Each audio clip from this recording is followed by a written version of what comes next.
What's up, y'all? This is your boy Jax, and welcome back to the Drop That Podcast, episode 3. Here we go. We're going to do with this episode, we're going to do boxing talk. Okay, we're going to talk boxing.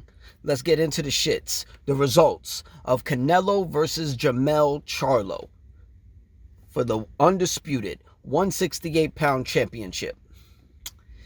Okay, now here's my problem when it comes down to this fight. I have my money on Jermell. Jermell has impressed me winning the WBC championship back from Tony Harrison. Winning his next fight was actually double the belts because he won the IBF and the WBA championship. And then he solidified his actual legacy, becoming the first man at 154 pounds to win the undisputed championship when he won the WBO Super Welterweight Championship. Undisputed champion. The guy's phenomenal. The last 3 performances from Canelo I was not very impressed with. When he fought and got defeated by Dimitri Bivol at light heavyweight, then he goes back down to defend his undisputed crown against Triple G, giving us the trilogy years later. Triple G is pretty much out the door with his career. And it's pointless to do that trilogy. And it wasn't even in the weight class you guys did the first 2 fights. That was at middleweight. But whatever. He won. Then he gives back to his Mexican fans for Cinco de Mayo against John Ryder. Okay? Everybody was probably putting a lot of pressure on him to literally just wipe the floor with Ryder. He won, struggled, wasn't too satisfied with those performances. So I think we were getting a shell of Canelo.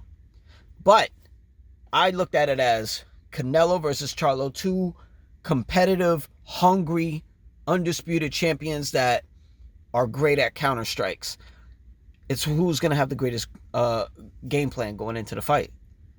I mean, I didn't see nothing going into the weigh-ins. I didn't see nothing when they went eye to eye before the bell rang.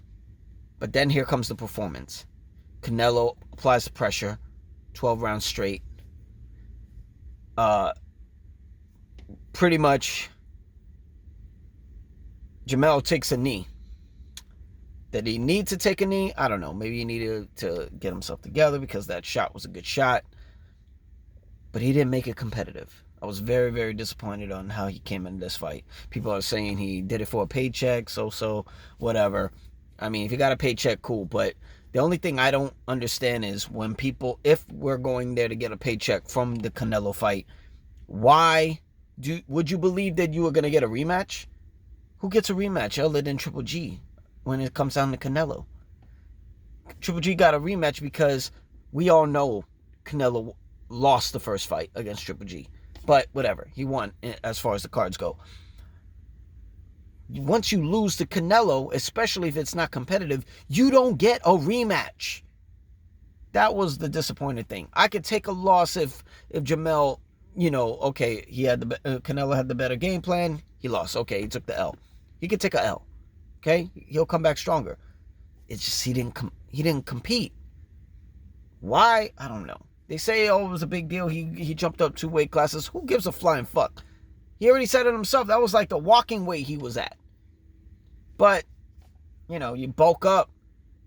I would assume you're going to knock out somebody even worse than you did at 154. But whatever. Canelo won. Where does he go next? Who the fuck knows? It might be Benavidez. I think it'll be interesting. Go defend your crown over there against an undefeated hungry fighter. See what happens. Moving on. Fury versus Ngannou. Okay. Fury is disrespectful because he literally just signed a contract to fight in 2 to 3 months.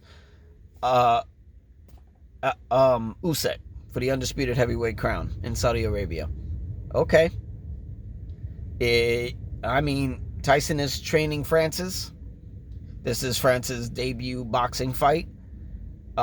Would he actually do good? Who knows? I'm kind of curious on what his cardio is going to be. Fighting 25 minutes in the UFC octagon, is, okay, that's one thing. You're fighting 36 minutes in a boxing ring with an undefeated WBC heavyweight champion, the lineal heavyweight champion. And yeah, he's bigger than you, but his cardio is pretty damn phenomenal. Head movement, now let's just call it what it is.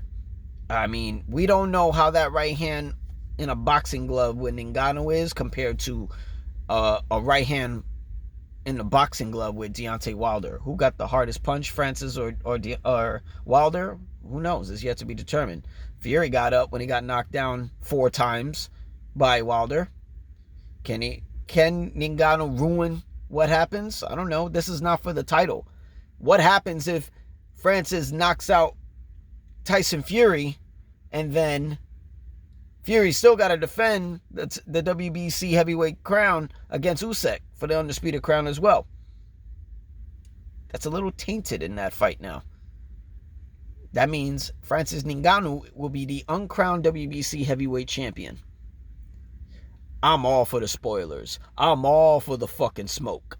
Let's see if Francis can fuck up everyone's plan. Make your millions the way you should. You are still heavyweight uncrowned UFC champion. Get your money, bruh. Get your millions. Bring it back to Cameroon and celebrate with your family and your people. You deserve it, man. Now let's get into what everybody's getting ready for this coming October as well. Because Fury versus Ngannou this October, this month. I think it's in the end of the month, actually. It's going to be interesting. But we got a Misfits type of challenge of a boxing event coming up, and that's KSI versus Tommy Fury, which is Tyson Fury's brother, and Logan Paul versus Dylan Dennis. I'll get to KSI and Fury first. They claimed this to be a main event. First, it was clarified as a exhibition. Now it's considered a real fight. Who the fuck knows? They consider that the main event, but they're considering both fights a double main event. If you are not the last fight in the fucking card, you are not a main event. You are a co-main event. You are the main card or the prelims. Stop using double, triple main events, you fucking idiots. It's not accurate. KSI versus Tommy Fury is the main event. It's on the top of the marquee. Should it be? No, it shouldn't be. Because nobody's talking about KSI versus Tommy Fury. KSI, a guy who fucking literally cheats, hits an elbow in somebody, fights twice, fights people you don't know, whatever. Then you got Tommy Fury, the guy who beat Jake Paul. Questionable. I kind of had it for Jake Paul, but whatever. Rematch was making it interesting. This guy was on what? Treasure Island, fucking The Bachelor. Who fucking knows what Tommy Fury was on? I mean, okay. Nice looking kid, whatever. He's a pretty boy. Is he a real fighter? Yeah, okay. I think his resume is kind of tainted with these type of fighters he's fighting, but yeah, whatever. Should Jake Paul get the winner of this fight? I mean, you could sell whatever. Jake Paul versus KSI? Jake Paul versus Tommy Fury Part 2? Okay, we're sold.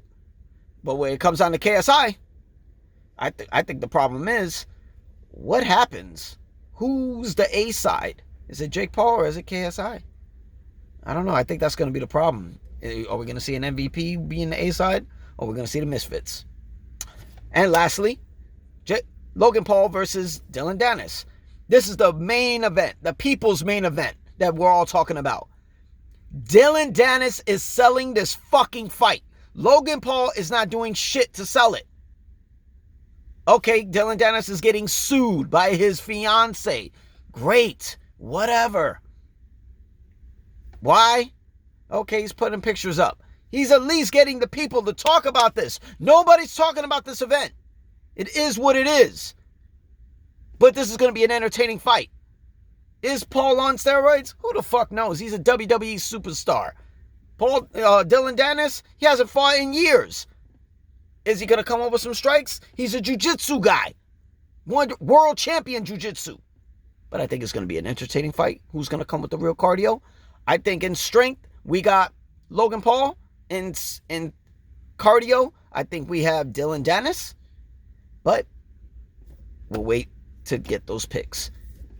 This is your boy Jax, and this is the Drop That Podcast. You can find us on youtube.com/Drop That Podcast. Also on X, known as Twitter, at Drop That _pod 13. It's your boy Jax. We out. Deuce.